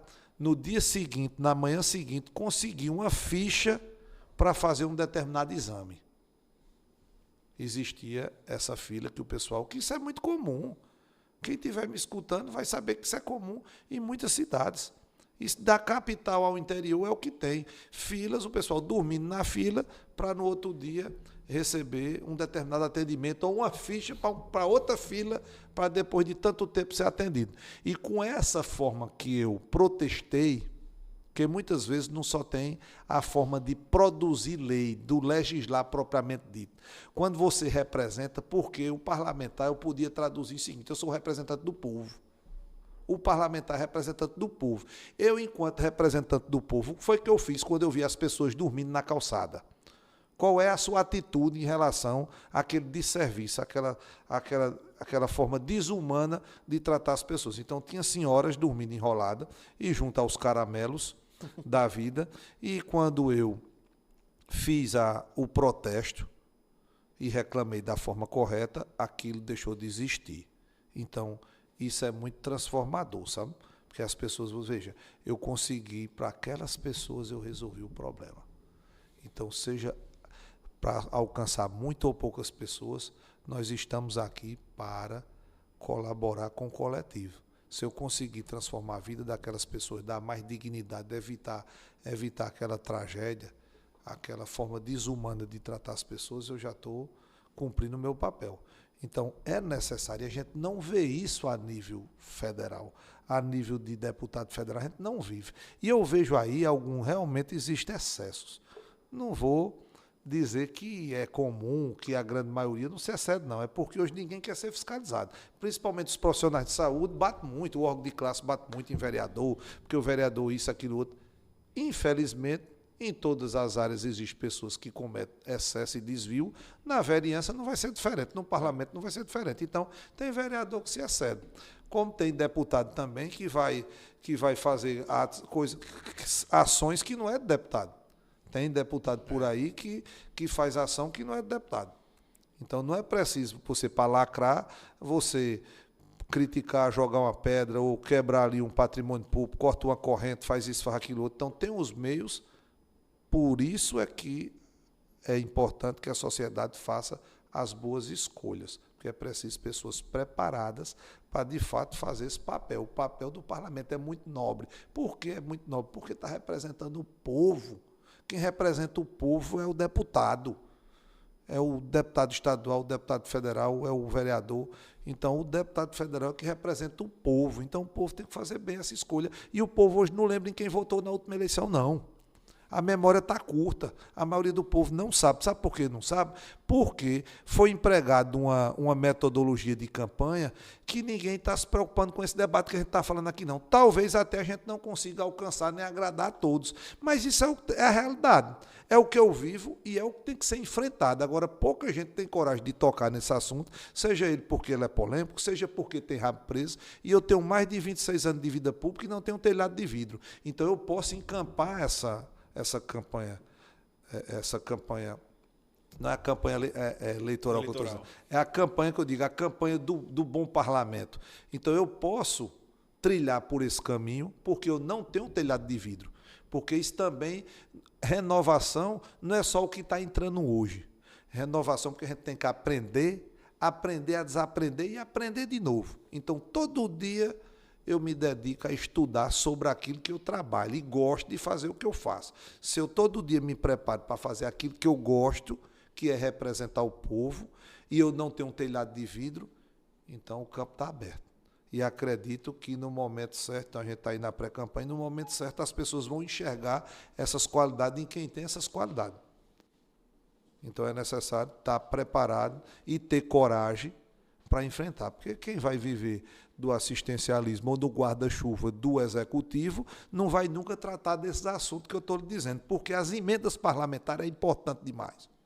Destaque, inclusive, aqui as de Eduardo da Fonte, que são colocadas quase que exclusivamente na saúde. É um grande exemplo de parlamentar a ser seguido.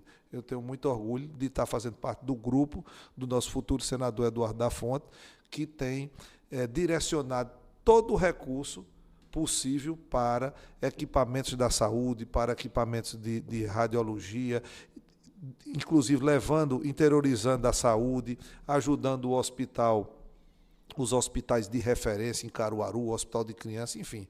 Então, a emenda deve ser direcionada de forma eficiente. Temos um bom exemplo a seguir. Então, a gente já tem um bom exemplo a seguir e tem que trilhar nisso aí. Da mesma forma, eu vou agir.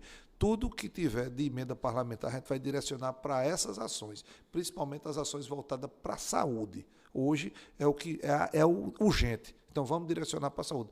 Vai ser isso aí. Agora, deixa eu te contar, Caio. É tão pouco. Sabe por que é pouco? As pessoas podem falar em números astronômicos, mas é pouco em relação ao todo, ao nosso Brasil. Porque as emendas parlamentares significam, pasme, 1,55% do orçamento. 1,55% do orçamento fracionado por 513 deputados. Lógico que os senadores têm outra parcela lá. Sim. Mas os deputados têm 1,55% para fracionar para os deputados para empregar de forma unitária em determinadas ações. Tem que ser muito bem empregado. E nós temos bons exemplos a seguir. Ponto. Mas é pouco. Então tem que fazer render, tem que combater a corrupção, tem que empregar melhor, tem que fazer com que a saúde funcione, o serviço público de saúde funcione, todas essas ideias sejam colocadas em prática. A segurança, nós tenhamos segurança, o país precisa de segurança e eu preciso colaborar com a União, eu preciso colaborar com o orçamento do governo federal. Nós precisamos construir o orçamento de forma participativa, não se discute mais isso. Existia uma discussão aí, há mais de uma década atrás, falava-se muito orçamento participativo, orçamento participativo, orçamento participativo. Hoje se abandonou e não pode se abandonar. Pelo contrário, com certeza eu vou enrijecer, vamos ser mais duros para que a nossa Constituição obrigue a construção dos orçamentos públicos, seja da União, do Estado ou do município, eles sejam obrigatoriamente com a participação popular, para que realmente tenha um orçamento real, não seja uma peça fictícia. Porque hoje o que tem no orçamento é uma peça fictícia. Então, ele é cheio de emendas, e emendas, inclusive, para consertar, para ser possível o executivo, o presidente conseguir governar. Inclusive, um desses gargalos foi o que tirou o mandato da ex-presidenta. Foi esses ajustes aí. Né? Porque isso aí foram ajustes ao orçamento. Então, quando isso acontece, é porque falhou no planejamento. Falhamos no planejamento. Então, a legislação precisa ser adequada para que a gente tenha um orçamento real. Perfeito. Uma das coisas que eu bato muito na tecla, principalmente nas redes sociais, é justamente isso. As pessoas, elas deixam para escolher seus representantes, seja nas assembleias legislativas ou na Câmara Federal, às vezes na última semana. E isso reflete muito na nossa vida. Na minha avaliação, e aí é uma avaliação totalmente particular, a gente está hoje num congresso, num dos piores congressos que já tivemos. E aí, obviamente, temos alguns parlamentares que são as exceções, que é a exceção. Mas eu estou botando num todo porque eu estou jogando o Congresso de forma geral. Claro que tem alguns bons parlamentares lá, alguns bons senadores lá, mas, infelizmente, eles são tratorados por essa má colocação de alguns que não são bons, né? Que hoje é a maioria. E a gente bate muito nessa tecla nas redes sociais, desse debate de não deixar para a última hora. Às vezes tem gente que escolhe o seu representante no sábado. Então é muito importante você fiscalizar, é muito importante você acompanhar, você analisar, você ir atrás, perguntar, tirar dúvidas, qual é a pauta que aquela pessoa defende, qual é a bandeira, para que isso reflete diretamente na nossa vida. Você falou aí pautas importantíssimas que são fundamentais para a nossa sociedade e que as pessoas elas estão deixando de lado para esse debate, que é o debate dos nossos representantes, deputados estaduais e deputados federais. E você falou de renovação, às vezes eu fico muito triste quando eu vejo políticos jovens que pregam a bandeira da renovação, mas quando chegam no poder, eles fazem práticas que são da velha política. E às vezes a gente vê o contrário. Políticos que já estão no 4º mandato de vereador, de fato, não só falando da renovação, mas mostrando a renovação na prática, nas ideias. Né? O que a gente conversou aqui, o que você falou aí, tudo que você falou, é renovação de ideias, né? Para que a gente possa meio que dar um reset na nossa política, na nossa sociedade. Às vezes é preciso dar esse reset para a gente poder alavancar e ter prioridades de fato concretas. Acho que a gente não pode elencar várias prioridades. Prioridade é prioridade, é isso que você falou. Pegar a educação como prioridade, saúde como prioridade, segurança como prioridade. Então, eu fico feliz, Cristiano, que você tenha essa vontade e essa garra de estar representando Pernambuco, né, ter colocado o seu nome. Eu sei que não é fácil. Não é fácil ser vereador e não vai ser nem um pouco fácil ser um deputado federal. E eu fico feliz que você também endossa essa nossa luta aqui na nossa página, de que as pessoas elas pesquisem quanto mais cedo seus representantes. E aí, quando ele for eleito, fiscalize mesmo, cobre, mande mensagem, para que seja mais participativo, como é um de um vereador que tem um mandato participativo como você tem. Então, eu deixar aqui esse meu agradecimento a você por ter essa sensibilidade com essa pauta. Existe uma falsa renovação, foi empregada aí nas duas últimas, principalmente nas duas últimas legislaturas, que renovação ficou igual a barulho. Então, o indivíduo que fazia mais barulho, ou ele batia contra o sistema, batia em tudo e em todos, se tratava como renovação, e muitos foram abençoados com mandato.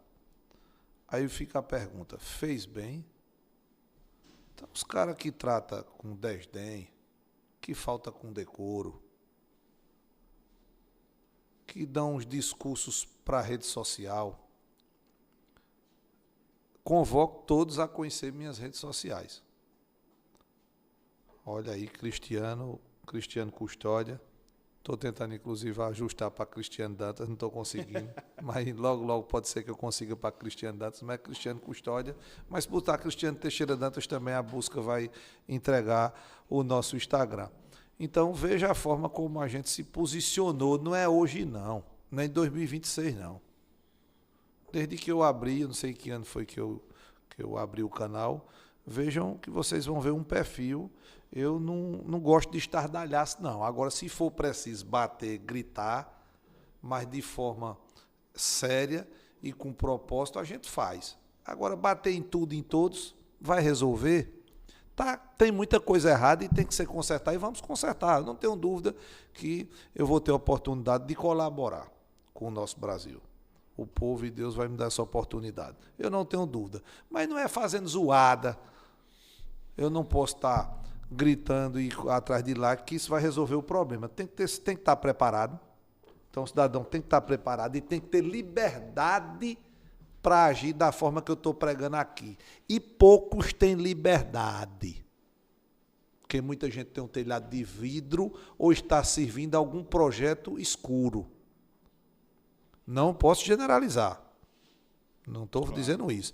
Mas a grande maioria, principalmente quem chega chegando, quem chega com estardalhaço, é porque tem toda uma estrutura atrás, uma máquina que depois vai tirar proveito daquele mandato e ele não vai poder exercer o mandato, que inclusive ele está sendo um personagem. Eu sempre digo isso e digo com propriedade. Não é preciso eu mudar nada. Eu não preciso ajustar nada na minha vida para me ser um deputado federal. Basta eu ser quem eu sou. Então, eu não preciso criar nenhum personagem. Inclusive, na campanha, eu estou tranquilo. Então, a campanha que chegar, lógico, né? Nós estamos na pré-campanha. Então, eu estou tranquilo para quando chegar a campanha, eu não preciso criar personagem. Basta eu ser quem eu sou. Eu tenho que o quê? Mostrar. Eu preciso aparecer para mais pessoas, eu preciso alcançar, minha mensagem precisa alcançar mais pessoas. Eu estava a nível município e hoje eu vou para nível estado. Basta multiplicar nossa mensagem para todo o estado, mas eu estou tranquilo porque eu vou ser quem eu sou. Agora, nem todo mundo tem liberdade de falar o que eu estou falando, ou se falar, exercer da forma que está falando. Porque ele tem um rabo preso, tem telhado de vidro, serve a outros propósitos, então é preciso ter coragem. Ou também está lacrando, está gritando, está bradando, bota peruca aqui, arrasta aquele objeto ali e xinga isso ou xinga aquela outra categoria, porque existe aí uma provocação, Então, eu vou criticar você porque isso vai me dar visibilidade. Então dois polos ali vão se criticar, para garantir aquela visibilidade. Vamos tratar das pautas. Tem que ser tratado das pautas. A gente deve criticar o crime organizado. A gente deve criticar a falta de transparência. A gente tem que bater nessa maquiagem da educação. E, acima de tudo, ter coragem de combater a corrupção em todos os níveis. E eu falo com propriedade. Que é o que eu fiz a minha vida toda. A minha vida pública, toda a minha vida pública foi pautada por esses princípios e por as mesmas bandeiras que eu estou pregando para levar para todo Pernambuco e colaborar com o nosso Brasil. São as mesmas bandeiras que a gente defende. Então, e eu vou legislar em plenitude. Eu vou legislar em plenitude sem precisar usar peruca, sem precisar arrastar isso, aquilo, ou puxar aquilo outro, ou bater em alguém, ou fazer dancinha. Da mesma forma, veja nas minhas redes sociais, nada contra quem faz dancinha. Agora, eu tenho um conteúdo, eu tenho que mostrar o que eu faço. Eu tenho que mostrar o problema do dia a dia. Eu vivo o municipalismo, eu vivo Pernambuco. Eu estou em tudo que é cidade. Eu estou hoje na capital, amanhã eu vou para o sertão. Eu circulo em todas as cidades de Pernambuco, não é de hoje não. Eu faço isso há mais de 20 anos. Então eu conheço quem produz o que aonde.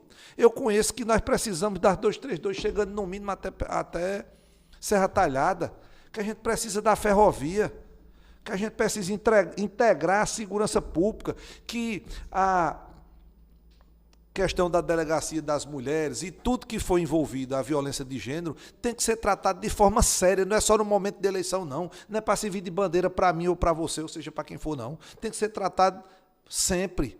E vamos eliminar, Deus vai permitir, nós vamos eliminar o TFD. Tem que eliminar o TFD. Lógico que isso a médio prazo que o povo precisa hoje. Sim. Da mesma forma que foi eliminada a emergência, a antiga emergência. Eu comparo o transporte do TFD com a antiga emergência que existia lá no meu sertão, que o povo se humilhava para não morrer. E do mesmo jeito hoje o povo fica numa fila, seja no meio da rua, no relento, para pegar um transporte, você vai entrar numa fila de um TFD, passando humilhação por um sabor político, porque todos esses transportes para tratamento fora do domicílio, eles passam por uma regulação municipal. E para passar por uma regulação municipal, que queira ou não queira, tem um tempero político, sim. Por isso que tem que eliminar o TFD, porque as pessoas têm que ter acesso à saúde tem que ir até as pessoas, para a pessoa não ficar submissa ao sabor da política. Tem que diminuir o número de contratados, que é também para esses professores não ficar no sabor da política. Por isso é o que revolta, porque eles vão deixar agora, no período eleitoral, de dar aula para estar batendo palma nos comícios, porque os prefeitos vão obrigar. Fique com raiva e me cancele quem quiser. Mas vai ser obrigado, o servidor público vai ser obrigado a ir para os comícios, para ir para os eventos políticos. E fica em falta de quê? A educação. Aí no final tem que fazer o quê? Maquiar. Tem que maquiar a educação, porque não estão dando aula. Por que não estão dando aula? Porque o contrato é submisso ao sabor da política, e sendo submisso ao sabor da política, para ele não perder aquele contrato, ele vai ter que fazer o que o diretor, o que o gestor está obrigando ele a fazer. Então, é para isso que a gente está na política, é para combater esse tipo de política. E vamos conseguir, sim. Nós vamos conseguir. Não ter dúvida que a gente consegue. Perfeito. Uma coisa que me chamou muita atenção é você falou muito aí da duplicação, da duplicação da 232 até Serra Talhada. E hoje a gente percebe que Pernambuco ele enfrenta muito gargalo de infraestrutura. Essa duplicação, você acha que seria uma porta estratégica para o desenvolvimento até Serra Talhada? Como é que você consegue desenvolver mais sobre isso? Veja bem, a gente percebe o fluxo. Meu pai foi caminhoneiro, hoje ele está aposentado. Meu pai foi caminhoneiro e quando ele vinha para a capital, algumas vezes, eu achava bom andar na bulé do caminhão, que a gente visitava lugares, quem não gosta de viajar, né? Imagina uma criança.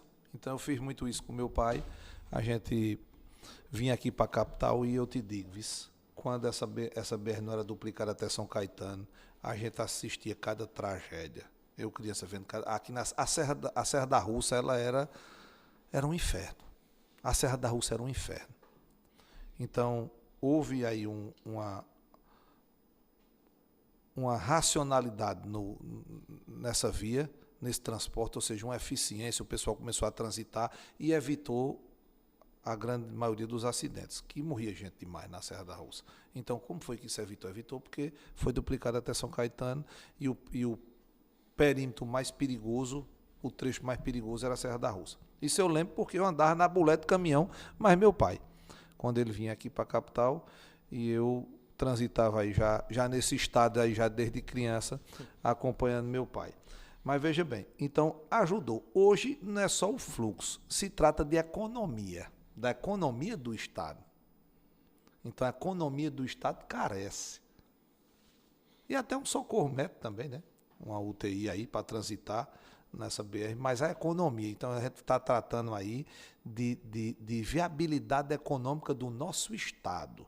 Então, veja, tem que acontecer a BR, no mínimo, eu estou dizendo no mínimo, e até o quilômetro 415, que é Serra Talhada.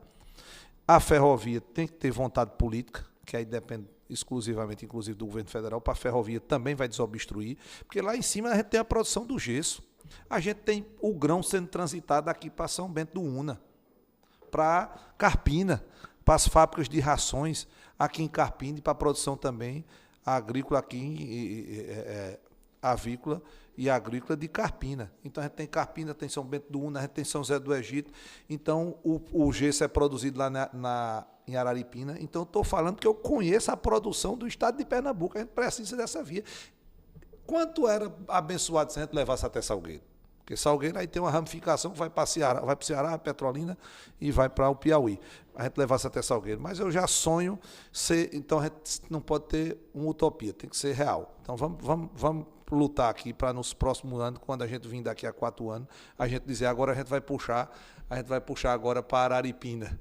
Mas eu consegui colaborar e vou para que isso saia do papel até Serra Talhada, vai ser bom para a nossa economia. Isso ajuda demais a economia de Pernambuco. A economia de Pernambuco depende. Aí eu vou dizer, tu não sabe o exemplo que tem Sanharó, a exploração das margens da BR, o nosso Nilo, que o São Francisco também já é uma bênção, o nosso Nilo, que é o rio da fartura, é a BR-232. Então, toda a exploração econômica, as margens da BR-232, de Serra Talhada até a capital, que foi implantado, se Custódia, sabe, agora isso tem que ser explorado de forma racional e econômica.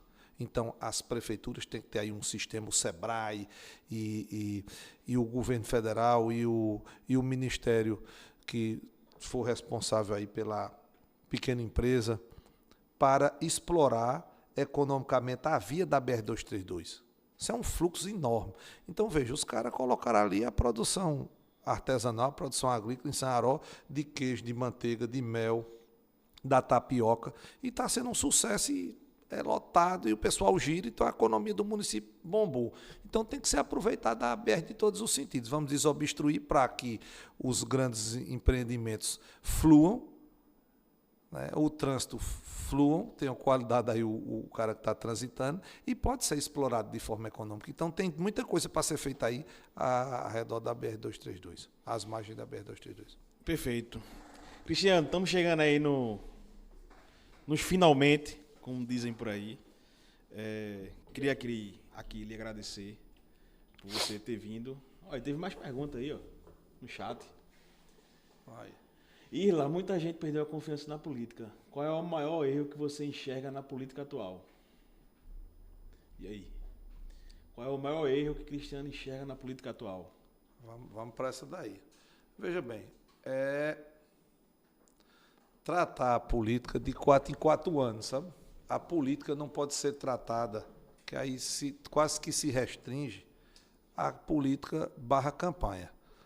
Então, é necessário pessoas preparadas que possam enfrentar os problemas do nosso país. Eu repito de novo, eu vou dizer aqui que eu digo que isso está me incomodando demais. A omissão do Congresso é muito grande. O STF está se apropriando das funções dos deputados, do Parlamento, do Congresso, do senador e dos deputados. Por quê? Nós estamos deixando. Então é preciso ter parlamentares preparados para fazer o seu dever de casa. Se os parlamentares fizerem o dever de casa, e não foi agora nesse governo ou com 2, 3 governos, não. É de 1988, da nova Constituição para cá, isso vem se acentuando. Então o câncer hoje é esse, é a omissão. A omissão, se tratando de política, é uma omissão que querem pontuar de 4 em 4 anos. Ou de 2 em 2, como queiram tratar. Quero pontuar o que é importante, as pautas, de 4 em 4 anos. Aí todo mundo se furta de discutir as pautas importantes para discutir o quê? O populismo. Os caras vão discutir o populismo. Não está nem aí se vai quebrar isso, se vai fazer aquilo outro, e ainda bota a culpa no servidor público. Paciência. Então, é preciso o parlamento fazer seu papel. O parlamento não pode ser omisso. Tem que ter pessoas que tenham coragem, mas essa renovação que vai existir agora no próximo Congresso vai mudar a cara. Catarina, fala sobre custódia e em outras cidades não terem nem uma escola técnica para os cidadãos. Veja, da mesma forma, assim, eu vou defender agora a minha custódia. A saúde tem que ser descentralizada, então custódia é um polo. Nós estamos com algumas cidades com uma distância bem curta, tá? Tem Betânia, Flores, Iguaraci, Carnaíbe, Mimirim, então Sertânia, todas fazendo fronteira, E a gente tem essa bênção de ser cortado por isso que eu falo, a cidade de Custódia ela é fatiada pela BR-232, então isso ajudou muito no desenvolvimento da nossa cidade. Quando a ferrovia, ela distante de Custódia tinha um desenvolvimento. Então a antiga ferrovia foi desativada e foi o modal se tornou o rodoviário. Então a BR-232 ela deu um boom na nossa cidade. Então, hoje a gente tem a fábrica de doce Tambaú, que é hoje referência a nível Brasil, que também depende da BR-232. Então, é preciso que tenha essa descentralização. Custódia precisa de um polo de universidade, precisa de uma escola técnica, não só Custódia, porque isso tem que pontuar. Custódia tem que ter. E se você for perceber, Belo Jardim tem, Arco Verde já tem, Pesqueira tem, aí de Arco Verde pula para Serra Talhada, está faltando Custódia. Se nesse ciclo aí, que todas as cidades foram abençoadas por esses polos de educação, é necessário de escola técnica, é necessário que Custódia tenha essa... E vamos lutar para que isso aconteça. Custódia, principalmente porque Custódia faz fronteira bem pertinho de 7 cidades. Então é importante que Custódia tenha esse polo de escola técnica. A DV Amanda...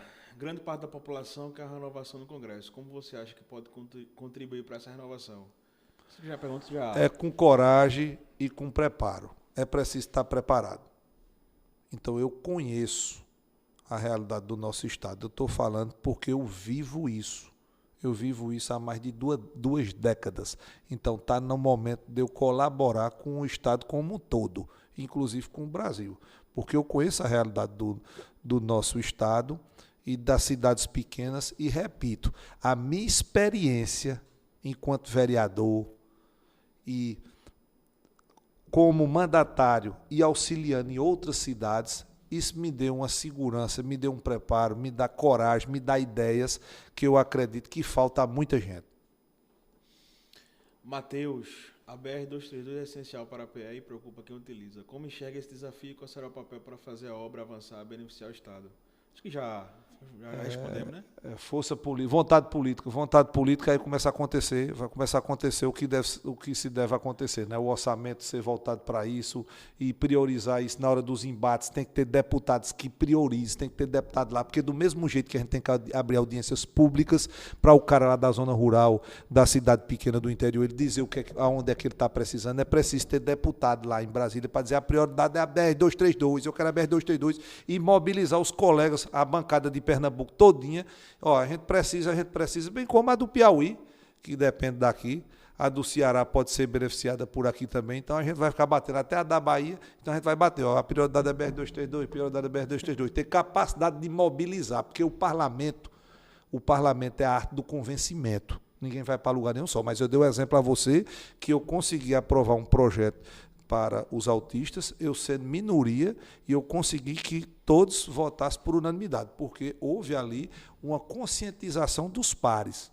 O parlamento é a arte do convencimento, então é preciso você estar preparado para isso também. Perfeito. Vereador Antônio, se você pudesse resolver apenas um grande problema de Pernambuco através do mandato de deputado federal, qual escolheria e por quê? Eita, danoso. Complexa. Essa daí ele apertou. Eu acredito que o seguinte, a descentralização dos serviços de educação seria uma bênção para o nosso povo. E repito de novo na BR, né? A BR e a saúde, mas os serviços de saúde, descentralizar o serviço era o 01. Então isso aí vai dar uma qualidade de vida, vai dar dignidade e vai salvar muitas vidas. A gente tem que trabalhar para que essas especialidades elas sejam ramificadas para todo o estado, que hospitais de referência sejam realmente, a gente tem bons exemplos aí, em Serra Talhada tem, Caruaru tem, eu visitei no sábado, na sexta-feira passada, eu visitei o ICIA, o Instituto do Câncer Infantil do Agreste, que está faltando vontade política e vai ter apoio, Deus vai permitir, para a gente tornar o Hospital da Infância do Agreste. No Hospital Infantil do Agreste. o ICIA será transformado no Hospital do Agreste para ter o apoio do Estado, enfim, do SUS como um todo, para viabilizar uma atividade em maior escala.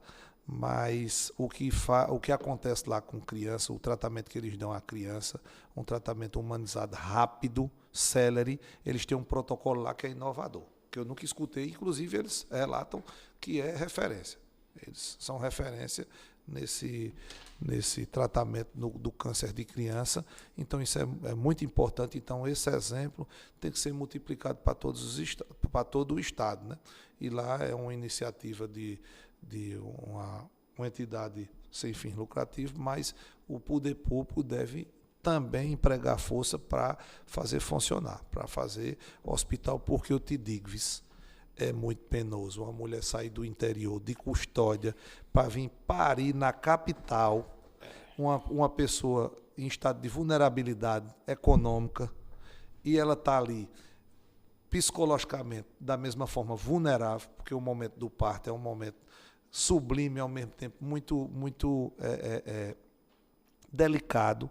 Aí a mulher sair do interior a 300, a 400 quilômetros, sai do interior, vem para uma cidade polo ou para a capital. Isso é muito traumatizante. E sabe o que aconteceu? Eu já presenciei, eu já vi relatos, a gente já fez mobilização, já teve esses problemas, aí já saltaram lá na nossa cidade, de que crianças morreram nesse translado. Por quê? Vou contar o exemplo da minha cidade, que se multiplica para quase toda a cidade, serve para muita cidade do interior de Pernambuco. O hospital da minha cidade, que não é nem hospital, unidade mista, ele foi pensado inicialmente como maternidade. Então, ele foi maternidade. Então, ele foi fundado para ser maternidade. Passou décadas sendo maternidade. E hoje, as crianças cesariana, é raro os partos que se realizam na cidade. A maioria são transferidos. Mas essa transferência, ela maltrata muito a mãe, a gestante, e sequela as crianças. Então, tem crianças que são sequeladas mesmo, fisicamente, elas vão ser sequeladas, vai ter sequelas porque demoraram, porque vão retardar o parto para tentar o parto normal, porque hoje tem a política, né, da saúde, não vou discutir, que tem que ir ao extremo tentar o parto normal, o parto humanizado, enfim. Mas isso precisa aí onde entra uma capacitação, onde entra o maior cuidado e uma estrutura. Se for para ter normal, vai ter ali. Se não for para ter normal, a pessoa passa 24 horas, então agora ninguém conseguiu mais não. Transfere, quando vai transferir, meu amigo? A mãe já quebrou, como diz o Matuto lá, já quebrou as forças, aí a mãe não tem mais força de sobreviver e às vezes perde-se os dois ou a criança, perde-se a criança. Então tem essa perca dessa tragédia de perder. Isso acontece muito no meu interior, isso acontece muito. E é para isso que a gente vai para a Câmara Federal, para evitar que isso aconteça, que a mãe consiga, as crianças consigam nascer na sua cidade.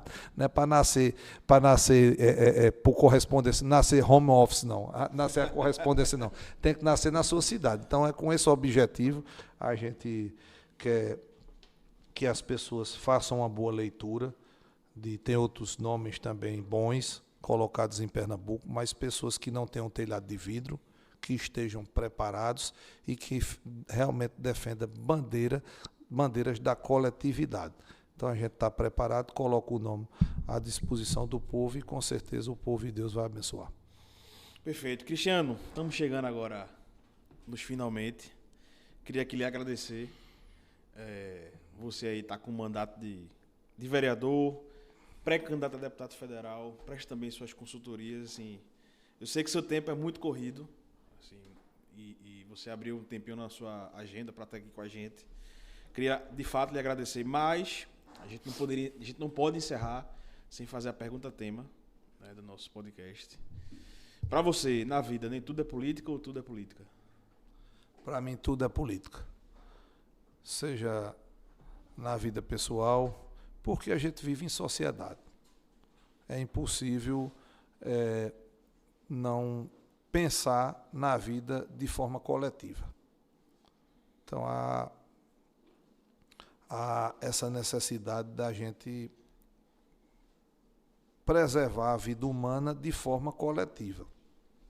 Para termos êxito enquanto sociedade, é preciso praticar a política. Se pratica a política dentro de casa, se pratica a política no trabalho, se pratica a política na administração pública. E eu lhe digo, o maior dos políticos foi Jesus Cristo. Porque Jesus Cristo, quando você luta, ele lutou contra as injustiças. Ele lutou contra o que ele acreditava estar destruindo aquele povo. Então, ele foi de encontro e pagou caro por ir de encontro àquele determinado sistema. Isso com todo respeito, que eu sou cristão, estou falando com todo respeito. Mas quando ele entrou no centro e ele virou as bancas de negociação dentro do centro, que ele virou, então ele não aceitava aquilo. Quando ele lutou por a libertação dos povos, né, por o imposto cobrado de forma injusta. Então, isso era política. Quando ele conseguiu arregimentar pessoas do povo, pessoas comuns, para multiplicar o que ele ensinava, que era a religião que ele defendia, que era a vida, que a principal missão, a principal mensagem que Jesus nos deixou foi que a vida que vale a pena é a vida dedicada ao próximo. Então, assim, eu tenho trilhado e digo até assim, que trazendo também uma fala de um abolicionista que falou que só não libertou mais escravos porque os escravos não se reconheciam como escravos. Então, eu trago isso para a política. A gente só não vai ter mais êxito se as pessoas não acordarem. Mas nós estamos trabalhando para libertar as pessoas. Então, faço às vezes do abolicionista. Estamos trabalhando para libertar as pessoas desse sistema doente, de um Congresso omisso, que não faz o seu dever de casa, para combater a corrupção. E a gente vai alcançar. A gente só não vai alcançar as pessoas que não se identificarem, que não tiverem a leitura de que hoje eles estão acorrentados a um sistema doentio. Então, a gente vai lutar com todas as forças e todos os dias que a gente tiver de vida para que a gente viva melhor em sociedade com uma boa política. Perfeito. Então, Cristiano, muito obrigado novamente por estar aqui com a gente. E também queria agradecer a você que nos acompanhou no ao vivo até aqui.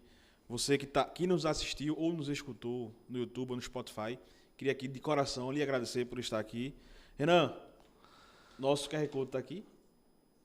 Ou aqui? Aqui? Obrigado, Caio. Oi? Aqui. Olha para cá.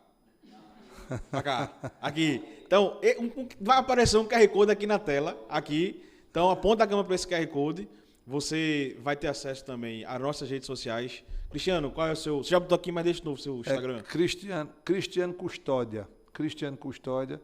Vão lá no nosso Instagram e conheçam um pouco do nosso trabalho enquanto parlamentar, as nossas ideias, o nosso posicionamento, a forma como a gente fiscaliza.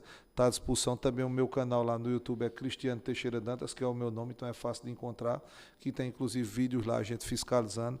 Caio, agradeço por a oportunidade, porque isso é uma forma que a gente tem aqui de multiplicar essa boa política, porque na minha interpretação, tudo é política.